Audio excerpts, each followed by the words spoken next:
Terbukti, kekompakan rakyat Aceh bisa melahirkan kekuatan yang luar biasa. Sehelai dokumen administrasi yang hilang bertahun-tahun bisa ditemukan hanya dalam sehari, dan itu jadi bukti sah bahwa 4 pulau yang direbut Sumatera Utara memang milik Aceh.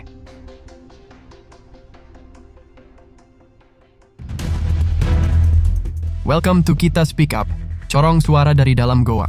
Karena nggak semua ide lahir dari tempat terang. Sekarang kita juga harus kompak, tapi kali ini untuk sesuatu yang lebih besar, menuntaskan janji yang sudah puluhan tahun belum terrealisasi, yaitu butir-butir MOU Helsinki. Tahun 2005, dunia menyaksikan satu momen yang bersejarah. Aceh dan Indonesia menandatangani MOU Helsinki, sebuah janji damai, harapan baru setelah puluhan tahun konflik. Tapi, setelah 19 tahun, apakah janji itu sudah semuanya terrealisasi?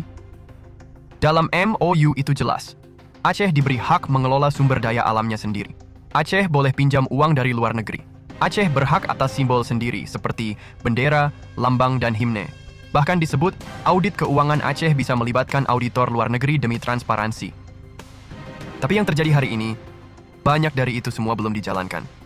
Contohnya, dalam MOU Helsinki, Aceh dijanjikan hak-hak ekonomi yang luar biasa. Bukan hanya sekadar dana otonomi, tapi kekuatan ekonomi yang berdiri sendiri. Bendera Aceh yang sudah disepakati dalam kanun masih tidak boleh dikibarkan karena pusat melarang.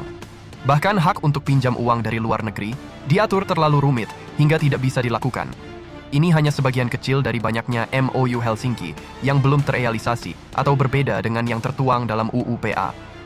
Sudah waktunya DPRA dan pemerintah Aceh berdiri tegak, jangan hanya duduk manis di kantor sambil sesekali berjalan-jalan dengan dalih tinjau lapangan atau reses, tapi tidak pernah mendorong implementasi MOU yang jadi dasar UU-PA kita. Rakyat sudah cukup bersabar, kita ingin damai yang adil, bukan damai yang ditunda-tunda. Kalau tak bisa jalankan isi MOU, untuk apa dulu ditandatangani? Jadi jelas, bukan rakyat Aceh yang tidak bersyukur, tapi negara ini yang belum memenuhi janji-janji tertulisnya. Kita tidak minta lebih, kita hanya menagih apa yang sudah dijanjikan. Maka sekarang, waktunya kita kembali bersuara, kita tag, kita viralkan, kita ingatkan. MOU bukan kenangan, MOU adalah janji suci perdamaian yang belum selesai. Jangan sampai MOU hanya jadi kertas usang tanpa pelaksanaan.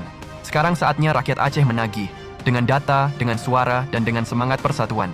Bagikan ini, bersatu kita gaungkan kembali.